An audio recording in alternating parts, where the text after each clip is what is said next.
Welcome to रीडेक्स। तो चलिए दोस्तों, आज की कॉमिक शुरू करते हैं। आज की कॉमिक्स में मैं आपको सुनाने वाला हूँ सिरकटी लाशें। इस कॉमिक्स के मुख्य किरदार में हैं काला प्रेत। ये कॉमिक्स प्रकाशित हुई थी मनोज कॉमिक्स के अंतर्गत। ये कॉमिक्स एक्शन और सस्पेंस से भरपूर कॉमिक्स है। तो चलिए दोस्तों, ज्यादा देरी ना करते हुए शुरू करते हैं सस्पेंस से भरपूर कॉमिक्स को, जिसका नाम है सिरकटी लाशें। सिरकटी लाशें और काला प्रेत। कलाकार सुरेंद्र सुमन। कहानी प्रियदर्शी। सिरकटी लाशों का आतंक सारे भारत नगर में छाया हुआ था। शाम ढलते ही शहर में जैसे मरघट खासा सन्नाटा फैल जाता था। रात होने से पहले ही सड़कों की चहल पहल समाप्त हो जाती, दुकानें, होटल और रेस्टोरेंट बंद हो जाते और भारत नगर के डरे हुए लोग संभावित खतरे से बचने के लिए अपने घरों में दुबक जाते। फिर भी कोई न कोई अभागा उस अज्ञात हत्यारे के चुंगल में फंसी जाता था। सुबह होते ही शहर के किसी न किसी इलाके में उसकी लाश पाई जाती। सिरकटी लाश। हर सुबह मिलने वाली लाश का सिलसिला कायम था। सिरकटी लाशों का वह दृश्य और अनजाना हत्यारा सबके लिए एक रहस्य बना हुआ था। ऐसी एक खामोश और सहमी रात को बहादुर इंस्पेक्टर विमल अपनी गश्त पर अकेला ही उस रहस्यमय हत्यारे को भारत नगर की सुनसान सड़कों पर तलाशता घूम रहा था। न जाने कौन है वो हत्यारा, काश मैं उसे तलाश कर पाता। सड़क के एक मोड़ पर पहुंचकर वो मोटरसाइकिल से उतर गया और एक स्थान पर जाकर खड़ा हो गया। कल इसी जगह पर वो लाश पाई गई थी, लेकिन अपने आप में खोए इंस्पेक्टर को यह नहीं मालूम था कि सिरकटी लाशों का हत्यारा उसके एकदम करीब था। उसे देख उसकी आंखें चमकने लगी थी। ओह शिकार, आखिर एक फंसी गया। इससे पहले कि इंस्पेक्टर विमल को उसकी उपस्थिति का आभास हो पाता, ब्लो पाइप से जहरीला तीर निकलकर उसकी पीठ में जा धंसा। अगले पल ही वो सड़क पर जा गिरा। कुछ क्षणों तक वो तड़पता रहा, फिर शांत हो गया। शायद मर चुका है, चलकर बाकी का काम भी निपटा लूं। और फिर इंस्पेक्टर की लाश के करीब पहुंचकर वो उस पर झुक गया। कमीने इंसानों, मेरा प्रतिशोध तब तक पूरा नहीं होगा जब तक कि मैं इस शहर के एक एक आदमी का सिर नहीं काट लूंगा। इंस्पेक्टर का सिर काटकर वो मेन हॉल की तरफ बढ़ा। शुक्र है आज की रात खाली नहीं गई। उधर एसपी सिन्हा चिंतित सा अपने ऑफिस में बैठा सोच रहा था। लाशों का ये सिलसिला तो खत्म ही नहीं हो रहा है। पुलिस अपनी जी तोड़ कोशिश के बाद भी उसे ढूंढ नहीं पा रही है। शीघ्र ही कोई ना कोई उपाय करना होगा, क्योंकि हत्यारे का हौसला दिन ब दिन बढ़ता ही जा रहा है। अगर उसे जल्दी ही खत्म नहीं किया गया तो वो और भी खतरनाक हो जाएगा। तभी उसके मातहत ऑफिस में आए और उन्होंने अपनी असफलता की रिपोर्ट दी, जिसे सुनकर वो झल्ला उठा। बड़े ही दुख की बात है ऑफिसर्स, उसे पकड़ना तो दूर, आज तक आप लोग ये भी पता नहीं कर पाए कि वो दरिंदा है कौन और किस लिए निर्दोष लोगों को लाशों में बदल रहा है। सर, हम लोग कर भी क्या सकते हैं? पूरी कोशिशों के बाद भी उसकी परछाई तक नजर नहीं आती। लगता है जैसे वो एक छलावा है, बस आता है और सिर काटकर ले जाता है। तभी पास रखे फोन की घंटी बज उठी और फोन पर एसपी को जो सूचना मिली उसने उसे हतप्रभ कर दिया। क्या बकते हो? ओ नो, इतना दुस्साहस। मैं ठीक कह रहा हूं सर। एसपी साहब ने अपने आप को किसी तरह संभाला और वो दुखदायी सूचना अपने मातहतों को भी दे दी। अभी अभी जीरो रोड थाने से सूचना मिली है कि वहां एक सिरकटी लाश पाई गई है और उस पर पुलिस ऑफिसर की वर्दी है। पुलिस की वर्दी? ये तो बहुत बुरा हुआ सर। बुरा हुआ नहीं, अब होगा। पुलिस अधिकारी की हत्या का मतलब है अब उसे पुलिस का भी डर नहीं है। जल्दी ही कुछ नहीं किया गया तो वो सारे भारत नगर को सिरकटी लाशों में बदल देगा। जाइए, उसे तलाशिए, शहर के चप्पे चप्पे पर फैल जाइए, कुछ भी कीजिए, मुझे हर हाल में वो हत्यारा चाहिए। Okay? Yes sir. Right sir. मातहतों के जाने के बाद एसपी सोच में डूब गया। इन लोगों पर अब मुझे कतई भरोसा नहीं रहा। पुलिस अधिकारी की हत्या ने इन्हें बुरी तरह भयभीत कर दिया है। अब तो शायद ये लोग अपनी ड्यूटी भी ठीक से नहीं दे पाएंगे। ऐसी हालत में कैसे पकड़ा जाएगा वो दरिंदा? अचानक किसी विचार के आते ही एसपी चौंक उठा। ओह काला प्रेत, उसे तो मैं भूल ही गया था।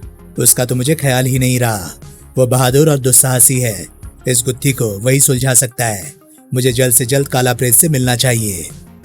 उधर राजगढ़ से लौटते समय भारत नगर की सड़कों पर से गुजरता काला प्रेत सोच रहा था, कमाल है, अभी 8 ही बजे हैं और सड़कों पर सन्नाटा छा गया है। ऐसा लगता है जैसे शहर में कर्फ्यू लगा हो। सारी दुकानें बंद हैं, कहीं चहल पहल भी नहीं। उसने कारण जानने के लिए किसी व्यक्ति की तलाश में इधर उधर निगाहें दौड़ाई, लेकिन दूर दूर तक उसे कोई नजर ना आया।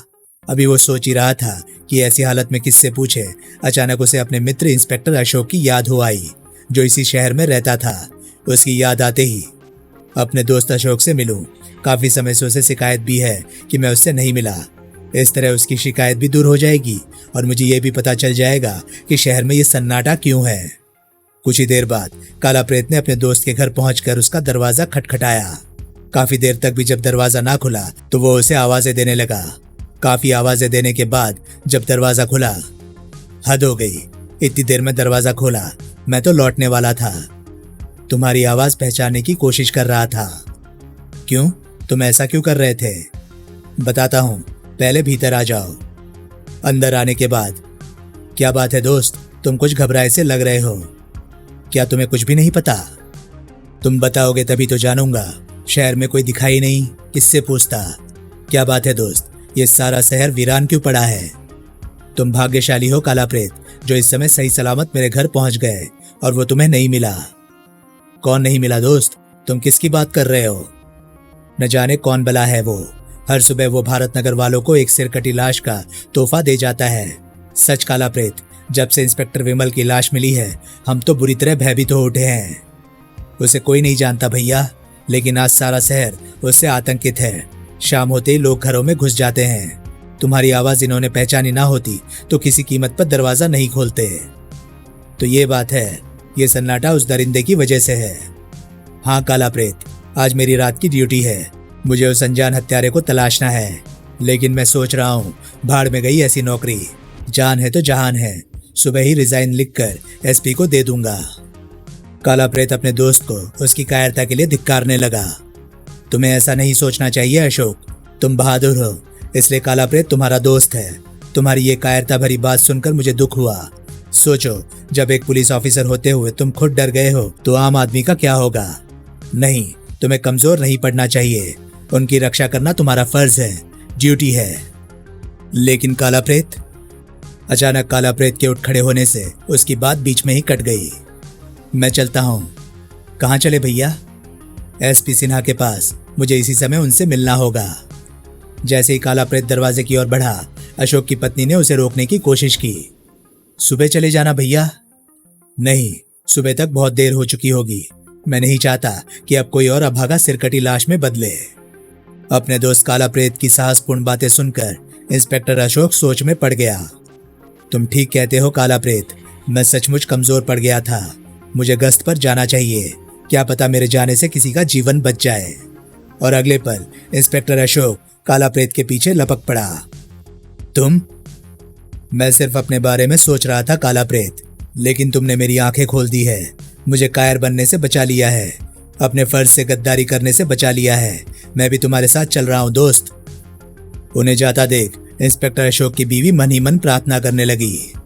हे ईश्वर, मेरे सुहाग और उनके दोस्त की रक्षा करना। एक जगह पहुंचकर इंस्पेक्टर अशोक ने उसे मोटरसाइकिल रोकने को कहा।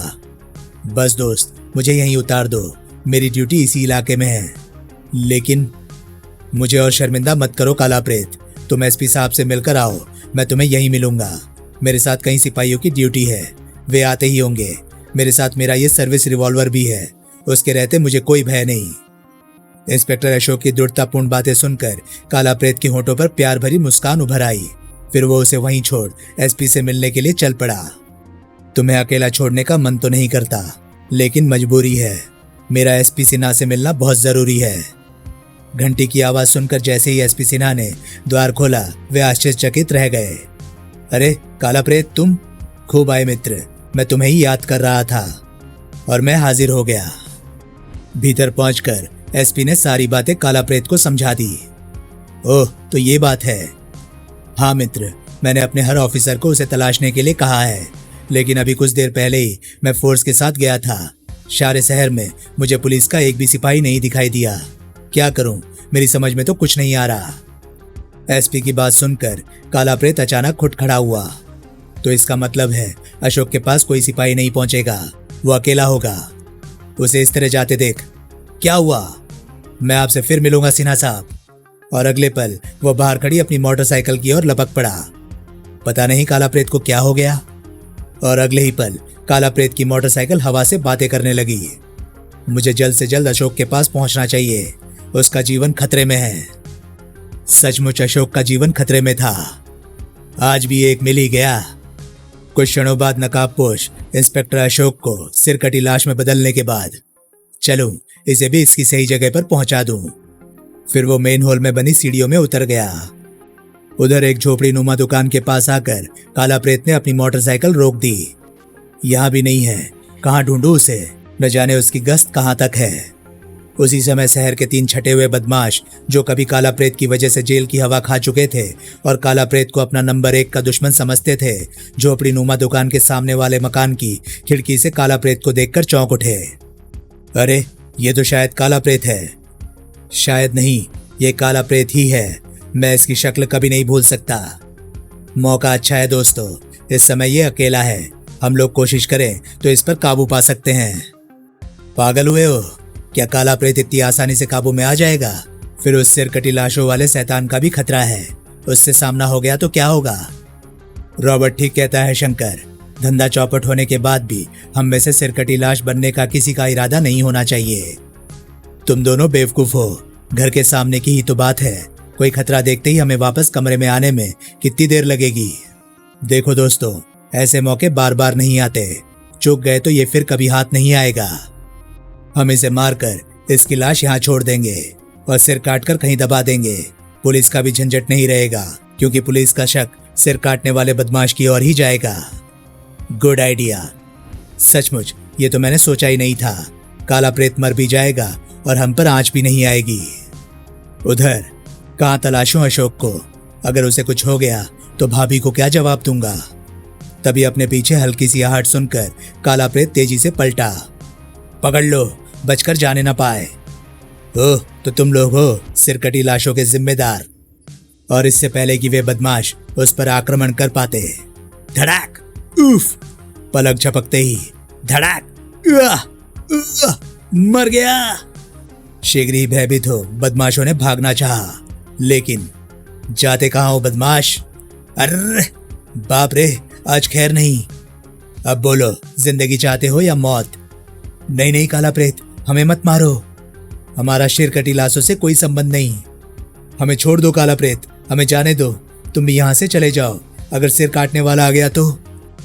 तभी दूर से आते किसी वाहन की आवाज में उसका स्वर डूबकर रह गया।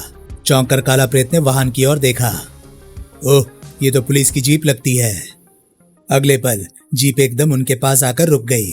उसमें एसपी सिन्हा कई सिपाहियों के साथ बैठे थे। काला प्रेत को देख वे जीप से नीचे उतर आए।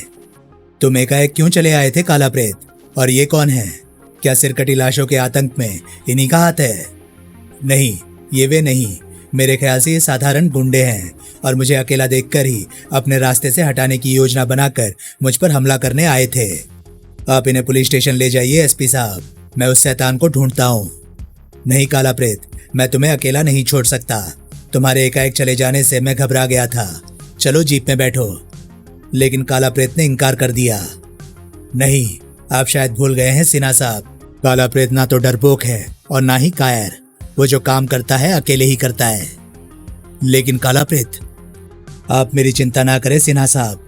मेरे अकेले रहने का कारण और है। सिरकटी लाशों का जो भी जिम्मेदार है वो बेहद चालाक और काइयां है।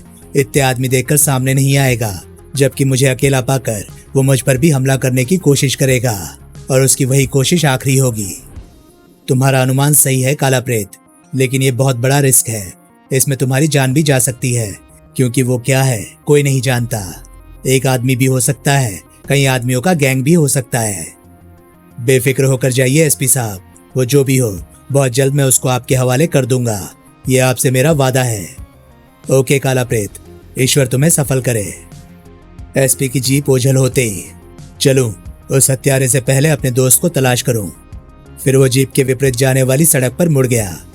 इस सड़क पर और देख लूं, शायद अशोक इधर ही हो। सड़क पर काफी आगे जाने के बाद अचानक काला प्रेत चौंक पड़ा। उफ, ये तो किसी की लाश है और सिरकटी लाश। फिर वो तेजी से लाश के करीब पहुंच गया। हे भगवान, ये तो मेरे दोस्त अशोक की लाश है। उफ! अशोक की लाश देखकर काला प्रेत हतप्रभ रह गया। फिर वो बेहद उदास हो उठा। इसकी मौत का कारण मैं हूं, ना मैं इसे धिक्कारता ना ये। ओह, अब भाभी को क्या जवाब दूंगा। लेकिन दूसरे पल काला प्रेत का चेहरा गुस्से से तमतमा उठा। तुझे बचा ना सका, इसका मुझे दुख है अशोक, लेकिन मैं तेरी ही सौगंध खाकर कहता हूँ, वो जिसने तुझे मौत की नींद सुलाया है, कोई भी हो, उसे आज ढूंढ कर ही रहूंगा। तेरा कातिल बच नहीं सकेगा। मैं उसे ऐसी मौत दूंगा जिसे सुनकर अपराध जगत कांप उठेगा। इधर काला प्रेत दुख और गुस्से में डूबा हुआ था, उधर वो भयानक चेहरे वाला उसका निशाना ले चुका था। अपनी खैर मनाओ बेटा, चला है मुझे पकड़ने, पहले खुद को तो बचा ले। फिर इससे पहले कि उसके ब्लो पाइप से निकला तीर काला प्रेत की गर्दन में घुस जाता, काला प्रेत ने हल्की सी आहट पाते ही अशोक की लाश को अपने सामने कर दिया और ब्लो पाइप से निकला तीर अशोक की लाश में जा धंसा। अपना वार खाली जाते देख भयानक चेहरे वाला आश्चर्यचकित हो उठा। ओह, इतना फुर्तीला! फिर वो एक पल की देर किए बिना वापस मेन होल में दुबक गया। जब तक काला प्रेत उसके पीछे लपकता, तब तक वो भयानक चेहरे वाला मेन होल का ढक्कन बंद कर गायब हो चुका था। मेन होल के निकट पहुंचकर काला प्रेत गुर्राया, तुझे पाताल में भी नहीं छोड़ूंगा कमीने। फिर वो मेन होल का ढक्कन उठाने के लिए झुक गया। मेन होल का ढक्कन उठाकर वो तेजी से सीढ़ियां उतरने लगा। अब कहां जाएगा बचकर। मेन होल में भरे कीचड़ युक्त पानी को एक पल तक काला प्रेत घूरता रहा, फिर एक और चल पड़ा। कहां गायब हो गया। एकाएक वो एक साइड की दीवार में बड़ा सा गोल गड्ढा देखकर चौंका। अरे, ये छेद कैसा? कहीं वो इसी में तो नहीं गायब हुआ है? अंदर घुसकर देखूं। उस गड्ढे के दूसरी ओर निकलकर, ओह, ये तो एकदम सूखा स्थान है। और ये सीढ़ियां यहाँ किसने बनाई? फिर वो उन सीढ़ियों पर चढ़ने लगा। ऊपर पहुंचकर काला प्रेत चकित रह गया। सामने ही एक कमरा था जिसकी दीवार पर विभिन्न जानवरों के सिर टंगे थे और कमरे के बीचों बीच एक बदसूरत व्यक्ति खड़ा था। कौन हो तुम और यहाँ क्या कर रहे हो? लेकिन तुम यहाँ आए कैसे? ये मैं बाद में बताऊंगा, अभी तो तुम ये बताओ, वो सिरकटी लाशों वाला शैतान कहाँ है? सिरकटी लाशों वाला शैतान? कैसी बात कर रहे हो तुम? कृपया उसका नाम मेरे सामने ना लो, वरना मेरा तो डर के मारे हार्ट फेल हो जाएगा। बकवास मत करो, यहीं आया है वो। जल्दी बताओ, तुमने उसे कहाँ छुपाया है, वरना मुझे सख्ती करनी पड़ेगी। तुम्हें गलतफहमी हुई है, मेरा सिरकटी लाशों वाले शैतान से कोई संबंध नहीं। मैं तो जानवरों के सिरों में भूसा भरकर उन्हें बेचता हूँ। ये देखो, ये हिरन का सिर मैंने आज ही तैयार किया है। दुकानदार ने उसे बातों में फंसाकर अचानक ही दीवार पर टंगे उस हिरन का सिर घुमा दिया। अगले पल, ओह धोखा! बड़ा आया था मुझे पकड़ने, चलो इसका भी सिर काट लूं। भयानक चेहरे वाला उस खाली स्थान में बनी सीढ़ियों द्वारा वहां जा पहुंचा जहां काला प्रेत एक पिंजरे में कैद हो चुका था। अब कहो तीसमार खां, कैसे मिजाज हैं? मैं तुम्हारा खून पी जाऊंगा कमीने। तू पागल है, न जाने कितने निर्दोषों की तूने हत्या की है। मैं तुझे जिंदा नहीं छोड़ूंगा। काला प्रेत गुस्से के मारे पिंजरे की सलाखें झंझोड़ने लगा। उसे विवश देख बूढ़ा व्यंग्यपूर्ण स्वर में बोला, अपनी खैर मनाओ, इस पिंजरे का इंतजाम खास तौर से मैंने तुम्हारे ही जैसे अपना खून पीने वालों के लिए किया है। कितना भी जोर लगा लो, इसका दरवाजा टस से मस नहीं होने वाला। चलो अब मरने के लिए तैयार हो जाओ। उसे ब्लो पाइप गले से उतारता देख काला प्रेत सोच में पड़ गया। ओह, इसे किसी तरह बातों में लगाकर समय व्यतीत करना चाहिए ताकि उतने समय में पिंजरे से निकलने की कोई तरकीब सोच सकूं। अगले पल वो उसे बातों में उलझाने की कोशिश करने लगा। तुम ठीक कह रहे हो, सचमुच इस समय मैं तुम्हारे रहम करम पर ही हूँ। बस यही नहीं समझ पा रहा हूँ कि तुम मुझे मारना क्यों चाहते हो। मैंने तुम्हारा क्या बिगाड़ा है? ये जितने सिर देख रहे हो, इन्होंने भी मेरा कुछ नहीं बिगाड़ा था, सिवाय इसके कि ये भारत नगर के रहने वाले हैं और मैं भारत नगर में रहने वाले सभी व्यक्तियों के सिर काट डालूंगा। कोई भी जिंदा नहीं बचेगा। जानते हो, मैं एक सिर ही एक रात में काटता हूँ और उसे इस दीवार पर टांग कर खुश होता हूँ। लेकिन तुम खतरनाक आदमी हो, मेरा मिशन फेल कर सकते हो, इसलिए मैं कल तक तुम्हें कैद नहीं रख सकता। चलो अब मरने के लिए तैयार हो जाओ। मैं जानता हूँ कि अब मेरा बचना मुश्किल है। मैं जीना भी नहीं चाहता, क्योंकि जिसे तुमने मारा है वो मेरा दोस्त था और वो मेरी गलती से ही मरा था। लेकिन क्या तुम मेरी अंतिम इच्छा पूरी नहीं करोगे? मरने से पहले काला प्रेत ने अंतिम कोशिश की। क्या तुम मुझे मारने से पहले इतना भी नहीं बताओगे कि तुम ये हत्या क्यों करते हो? क्यों निर्दोष लोगों के सिर काट लेते हो। और उसकी ये कोशिश कामयाब रही। वो वैसी दरिंदा उसकी बातों में आ गया। ये रहस्य मैं किसी को बताना नहीं चाहता था, लेकिन तुम्हें बताने में बुराई नहीं है। कुछ देर बाद तो तुम मर ही जाओगे। शुक्रिया, मरते समय अब मुझे अफसोस नहीं होगा। वो काला प्रेत को अपने बारे में बताने लगा। सुनो, मैं हमेशा से ऐसा बदसूरत नहीं था, बल्कि खूबसूरत बांका जवान था। मैंने विज्ञान में स्नातक परीक्षा पास कर ली थी और मेरा विवाह मेरी पसंद की सुंदर लड़की से होने जा रहा था। लेकिन सगाई की रात मेरे लिए बेहद भयानक साबित हुई। उस दिन मैं अपने भावी ससुर की कोठी पर मेहमानों से भरे हॉल में अपने दोस्तों के बीच घिरा अपनी किस्मत पर फूला नहीं समा रहा था। भाग्य हो तो तेरे जैसा, क्या हाथ मारा है दोस्त। अभी तक तो तू नाम का राजकुमार था, अब सचमुच का राजकुमार बन जाएगा। क्या करोड़पति घराने में सगाई हुई है। लेकिन नीलिमा कहाँ है? 8 तो बजने वाले हैं। लेकिन तभी दौड़ो, बचाओ, छोटी मालकिन के कमरे में आग। ओ नो, मेरी बच्ची। हम सब भागते हुए वहां पहुंचे जहां नीलिमा का कमरा था। बचाओ, बचाओ, कोई मेरी बेटी को बचाओ। मैं देखता हूं कितनी भयंकर आग है, बेचारी नीलिमा। जैसे ही मैं खिड़की के रास्ते वहां पहुंचा, नीलिमा चीख पड़ी। घबराओ नहीं नीलू, मैं आ गया हूं। ओ राज, बचाओ मुझे। और फिर वो बेहोश हो गई। हे भगवान, अब इसे कैसे बाहर निकालूं? आग तो बढ़ती ही जा रही है। और तब मैंने कोई चारा ना देख उसे आग के बीच से खिड़की के बाहर उछाल दिया। माफ करना नीलू, इसके अलावा कोई रास्ता नहीं था। थोड़ी चोट जरूर लगेगी, लेकिन तुम बच जरूर जाओगी। फिर जैसे ही उसके पीछे मैंने भी छलांग लगानी चाहिए। मर गया। और जैसे ही मुझे होश आया, बेचारा बुरी तरह जल गया है। बचना मुश्किल है। बेचारा सेठ की बेटी को बचाते बचाते खुद अपनी जान जोखिम में डाल बैठा। जल्दी अस्पताल ले चलो। अगले पल उनकी आवाजें धीमी पड़ती चली गई, क्योंकि दर्द के कारण मेरी चेतना फिर खोने लगी थी। दोबारा जब मुझे होश आया तो अपने आप को अस्पताल में पाया। पास खड़ी नर्स से जब मैंने सेठ दीनदयाल और नीलिमा के बारे में पूछा तो उसने कहा, वे तो तुम्हें दाखिल कराने के बाद दोबारा यहाँ नहीं आए। सुनकर मुझे दुख हुआ। और फिर कई दिनों बाद जब मैं कुछ ठीक हुआ तो नीलिमा का बाप मुझसे मिलने आया। मुझे खुशी है बेटे कि तुम्हारा जीवन बच गया, लेकिन दुख इस बात का है कि मैं कई दिनों से तुम्हें देखने नहीं आ सका। खिड़की से फेंके जाने के कारण नीलिमा घायल हो गई थी और फिर कल उसकी सगाई भी थी। सगाई? मैं आश्चर्य से चीख उठा। हाँ बेटे, मेरी बेटी तुमसे बहुत प्यार करती थी, मगर तुम चिंता मत करो, मैं तुम्हें बहुत रुपया दूंगा जिससे तुम अपना चेहरा ठीक करा सकोगे। यही नहीं, कोई अच्छी सी लड़की देखकर मैं तुम्हारा विवाह भी करवा दूंगा। ओह, उसकी बातें सुनकर मेरा दिल टूट गया। मैंने पूछा, क्या मैं नीलिमा से मिल सकता हूँ? जब तुम बेहोश थे वो आई थी, लेकिन तुम्हारी शक्ल देखते ही बेहोश हो गई थी। बड़ी मुश्किल से उसे होश में लाया जा सका था। भारतनगर वाले जोर न देते और ये रिश्ता अच्छा ना होता तो मैं अभी सगाई ना करता। सचमुच मुझे तुम्हारे साथ हुए इस हादसे का बहुत दुख है। और मुझे इस बात का दुख है कि मैं उस बेवफा को पहले क्यों नहीं पहचान सका, जिसके लिए मैंने अपना चेहरा बिगाड़ लिया। और वो थोड़ी देर बैठने के बाद नीलिमा का बाप वापस जाने के लिए उठ खड़ा हुआ था। अच्छा बेटा, चलूं। नीलू के चक्कर में अपने काम भी ठीक से नहीं देख सका था। बहुत नुकसान हो रहा है। मेरा भी बहुत नुकसान हुआ है खुदगर्ज सेठ। काश मैं पहले ही तुझे और तेरी बेटी को पहचान लेता। उसके जाने के बाद मैं भी अब यहाँ नहीं ठहरूंगा। अस्पताल ही नहीं, ये शहर भी छोड़ दूंगा। यहाँ बेवफा और एहसान फरामोश लोग रहते हैं। लेकिन अस्पताल से बाहर निकलते ही, बापू, भूत, आई, बचाओ, उन्हें बुरी तरह चीखते देख मैं वहां से भाग खड़ा हुआ। हे भगवान, इनसे कैसे बचूं? ये तो मुझे सचमुच मार डालेंगे। और किसी तरह जान बचाकर मैं एक मकान में घुस गया। बड़ी मुश्किल से जान बची। भय दूर होते ही मुझे भूख सताने लगी। पहले कुछ खा लूं, बहुत जोरों की भूख लग रही है। मैं दबे पांव घर के भीतरी भाग में बढ़ गया। रसोई घर में पहुंचकर जैसे ही मैं खाना खाने लगा, कौन हो तुम? और ओ भूत, भूत नहीं। घर वाले मुझे देखकर बुरी तरह भयभीत हो उठे थे।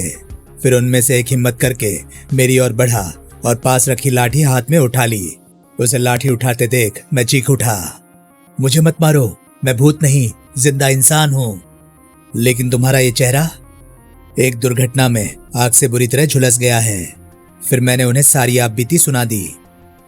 हमें तुमसे सहानुभूति है। लेकिन हम तुम्हें अधिक देर तक यहाँ रहने की इजाजत नहीं दे सकते। तुम्हारा चेहरा इतना डरावना है कि हमारी बेटी बुरी तरह भयभीत है। खाना खा लो और फौरन यहाँ से चले जाओ। ओह, तभी छोटी लड़की बोल उठी, नहीं मम्मी, मैं इसे सचमुच का भूत समझकर डर गई थी, लेकिन ये बेचारा तो आदमी है, बाहर जाएगा तो लोग इसे मारेंगे, ये मर गया तो हमें पाप लगेगा। लेकिन बेटी, मैं इससे नहीं डरूंगी पापा, ये सचमुच का भूत तो है नहीं, बेचारा घर के एक कोने में पड़ा रहेगा। गुड़िया ठीक कहती है। और इस तरह उस परिवार ने मुझे अपने घर में पनाह दे दी। आज से तुम हमारे घर के इस कमरे में रहोगे। मैं आपका ये उपकार जीवन भर ना भूलूंगा। मैं आपका पूरा ख्याल रखूंगी अंकल। फिर गुड़िया के प्यार में मैं इस कदर डूबता चला गया कि मैं अपने सारे गम भुला बैठा, यहाँ तक कि नीलिमा की बेवफाई भी भूल गया था। अंकल, आज आप हमें कौन सी कहानी सुनाएंगे? आज हम तुम्हें राक्षस और परी की कहानी सुनाएंगे। लेकिन भारत नगर के लोगों को मेरी ये खुशी भी रास ना आई। एक दिन कान खोलकर सुन लो दयाल बाबू, अब वो राक्षस यहाँ नहीं रह सकता। लेकिन क्या बात है, क्या बिगाड़ा है उस बेचारे ने तुम्हारा? हमारे बच्चों का डर के मारे दम निकला जा रहा है और तुम कहते हो क्या बात है? लेकिन मैं अपनी शरण में आए व्यक्ति को निकालने का पाप कैसे कर सकता हूँ? अपना भला चाहते हो तो निकाल दो उस राक्षस को अपने घर से, वरना तुम नहीं निकाल सकते तो हम निकाल देते हैं। वो राक्षस यहाँ रहेगा तो हमें घरों से भागना होगा। हाँ, यही ठीक रहेगा। चलो भाइयों, आगे बढ़ो। खबरदार, जो कोई आगे बढ़ा, मैं अपने जीते जी अपने मेहमान पर यह जुल्म नहीं होने दूंगा। हमारे सामने से हट जाओ दयाल, वरना अंजाम बुरा होगा। मैं सब कुछ सुन रहा था और समझ रहा था। मेरे यहाँ रहने से इस दयालु परिवार पर विपत्तियों का पहाड़ टूट पड़ेगा। मुझे यहाँ से चले जाना चाहिए। उस घर और गुड़िया के प्यार को छोड़कर जाते हुए मेरा कलेजा दर्द के मारे फटा जा रहा था, पर मैं चुपचाप पिछले रास्ते से निकल गया। लेकिन मैं कुछ ही दूर जा पाया था कि तभी चीख पुकार की आवाज सुनकर मुझे पलट जाना पड़ा। पलटते ही मैंने दयाल बाबू के मकान को आग की भयानक लपटों में घिरा पाया। दयाल बाबू और उनकी पत्नी के साथ साथ मासूम गुड़िया भी उस आग में जलकर राख हो गई। वो आग तो बुझ चुकी थी, लेकिन मेरे दिल में धधकती नफरत की ज्वाला और अधिक धधक उठी और मैंने कसम खाई, मैं इस दयालु परिवार और अपनी मासूम व प्यारी गुड़िया की मौत का ऐसा बदला लूंगा कि सारा भारत नगर थर्रा उठेगा और तुम निर्दोषों का सिर काटकर अपने बदले की आग बुझाने लगे। लेकिन तुम ये भूल गए कि इस घिनौने जुर्म का अंजाम क्या होगा। पहले तुम अपने अंजाम की चिंता करो काला प्रेत।